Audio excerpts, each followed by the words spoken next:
Hola, bienvenidos a este Get Ready With Me. Hace rato no nos arreglábamos juntos, pero hoy quería hablar del tema de la economía y lo que está pasando con el presupuesto general de la nación, que no es un tema fácil. Porque lo primero es que ustedes saben que el presupuesto lo que nos dice es cuánto se va a gastar el gobierno en este año, el año que viene, o sea, 2025. Y lo que nos estaban era metiendo un enguante, porque entonces nos pasaban un presupuesto, pero esa plata no existía. Entonces ya el Congreso, si aprobaba ese monto, iba a quedar obligado a pasar una ley de financiamiento. ¿Qué es una ley de financiamiento? Nuevos impuestos, una reforma tributaria, es decir, una manera mediante la cual el gobierno va a terminar gastando más de lo que tiene. Y hay que decir que no solamente el presupuesto está desfinanciado en los montos de la nueva ley de financiamiento, es decir, de la reforma tributaria, sino que hay una plata que le falta, porque hacen cuentas alegres. ¿Se acuerdan que el año pasado les conté que decían que iban a recuperar un montón de plata en demandas y litigios? Pura paja, nunca recuperaron nada. Y por eso el déficit colombiano ha ido aumentando. Y ese es un tema grave, porque cuando usted está endeudado, obviamente lo que termina pasando es que la gente no le quiere prestar plata a usted. Es decir, empieza a estar como quien dice, reportado en data crédito. ¿Y quién es el data crédito de los países? Pues son todas las calificadoras de riesgo. Ese data crédito le dice a los demás países, venga, este país, según lo que está pasando, la manejo que ha tenido, pues tiene un puntaje más o menos así. Y hay una escala de puntajes. Nosotros hemos ido perdiendo y perdiendo y perdiendo y vamos a llegar a ser unos de esos países donde nadie quiere invertir. Es decir, donde si usted invierte, tiene que cobrar un poco de plata porque como no se sabe si van a pagar o no, pues es como una inversión a riesgo.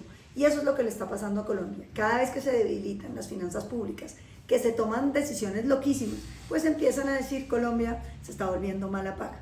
Y el tema es muy triste, porque Colombia ha sido muy buena paga. Somos de los países latinoamericanos que nunca ha hecho default, es decir, que nunca ha dejado de pagar su deuda, que ha honrado sus compromisos, que ha sido como muy preciso, como la mayoría de los colombianos, pagando bien, sin gastarse plata en lo que no puede.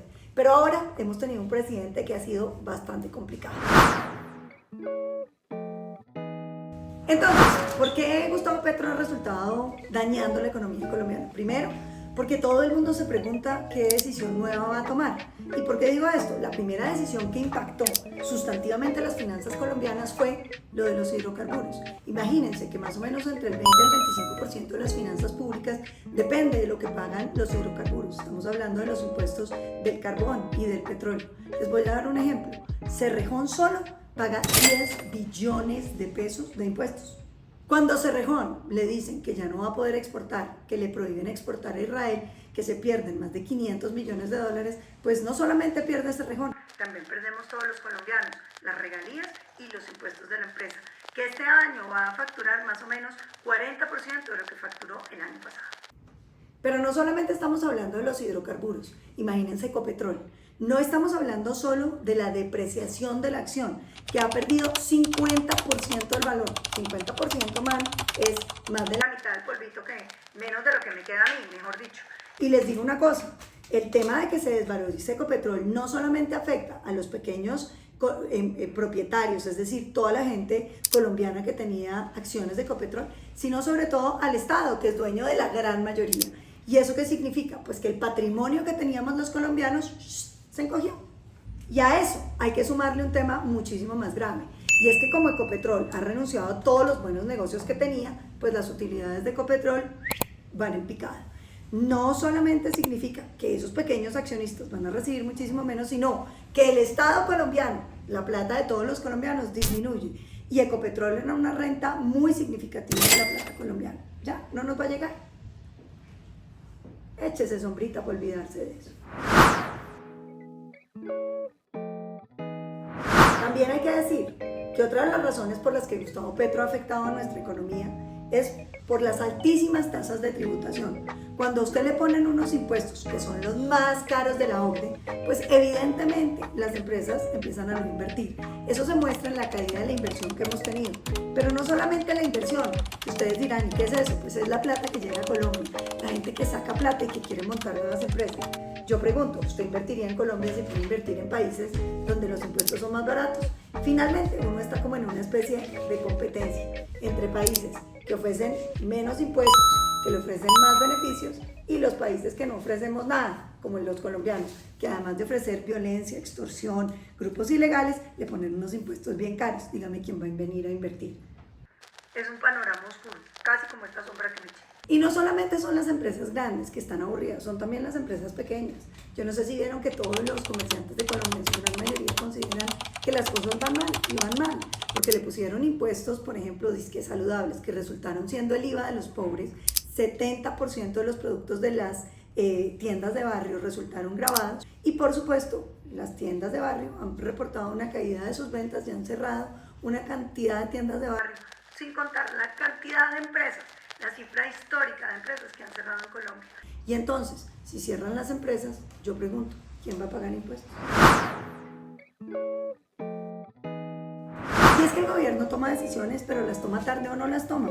Imagínense que nosotros teníamos el proyecto de crédito agropecuario, donde queríamos meter además la posibilidad de que Finagro prestara a las lecheras colombianas, es decir, las empresas que le compran al pequeño productor de leche, para que pudieran comprar toda la producción de leche que hay en el país y volverla en polvo. Porque uno de los problemas que estamos teniendo es que con el TLC está llegando un montón de leche en polvo y lactosueros que terminan mezclados con las leches nacionales, y por eso los productores de leche colombianos están quebrados. Pues adivinen que el gobierno le dio concepto negativo, que se jodan los productores de leche de Colombia, que boten la leche, que hagan queso. Otra de las razones por la que está jodida la economía colombiana es porque este presidente no solamente acabó con los hidrocarburos. ¿Se acuerdan de mi casa allá? Pues cayó la construcción. No solamente estamos hablando de la construcción, los proyectos. Este año casi no iniciaron proyectos, de manera que el desempleo va a empezar a crecer por cuenta de construcción, y por supuesto la afectación de todo el comercio que depende de la construcción. Y encima de todo dicen que van a meter otra tributaria. Imagínense quién va a invertir. Y a eso súmele una reforma laboral que sube todavía más los costos para las empresas. Si las empresas no están pudiendo como está la cosa ahora, imagínense lo que sería subiéndole todavía más los gastos. Pues van a terminar yéndose del país. Y por eso los informes dicen que la laboral de Gustavo Petro haría perder 500.000 empleos. ¿Será el suyo? ¿Será el mío? ¿Cuál colombiano es el que se va a quedar desempleado? Yo creo que esa es una pregunta bien importante, porque si yo le dijera a usted que va a ser el suyo, seguramente usted no estaría de acuerdo con la laboral, pero como todos pensamos que va a ser el del vecino, que hagan lo que les dé la gana. Y entonces, para ir terminando, ¿qué hay que hacer? Mire, el tema es el siguiente: uno tiene que reducir el gasto estatal. Uno no puede gastar en burocracia lo que están gastando. ¿Qué les parece que este año subimos en gasto de funcionamiento del Estado 19 billones de pesos? Creo que nosotros resistimos un Estado mucho más pequeño. Que esos 19 billones de pesos, en vez de gastarse en toda la infraestructura que ya tenemos, lo gastemos en lo que necesitamos, que es la inversión en la gente, las vías terciarias, la electrificación, el agua, el sistema de salud, que nos lo están acabando, y por supuesto la inversión en educación. Tenemos que lograr que Colombia haga una gran revolución educativa. Nosotros no podemos seguir dejando que el mayor problema de equidad que en este país hay, que es la educación, donde la educación y la calidad dependen de la plata que usted tenga, se siga manteniendo. Yo quiero ver a los niños más pobres de Colombia yendo a colegios con calidad, para que su destino dependa de su esfuerzo, de su dedicación, y no del recurso de sus padres. Ese es el mayor reto que tenemos, y los quiero invitar entonces, para terminar esta conversación, a que pensemos en eso. No se trata de acabar al Estado, un Estado pequeño pero grande en lo social, gastando en los ciudadanos, gastando en las cosas que son significativas y dejando que la economía crezca. ¿Cómo crece la economía? Con certeza, es decir, con reglas de juego claras, con estabilidad en las normas, pero sobre todo con tasas de tributación que estimulen la inversión. Nosotros podemos cobrar cuando la inversión esté produciendo, pero lo que tenemos que pensar es que los grandes recursos que hoy tiene el Estado tienen que ir a solucionar el problema de pobreza extrema, que hay que solucionar de manera radical para que ningún colombiano esté abandonado, pero sobre todo en generar oportunidades para que la gente salga de la pobreza. Con esto termino. Les mando un beso y que sigamos adelante, porque los colombianos no nos rendimos.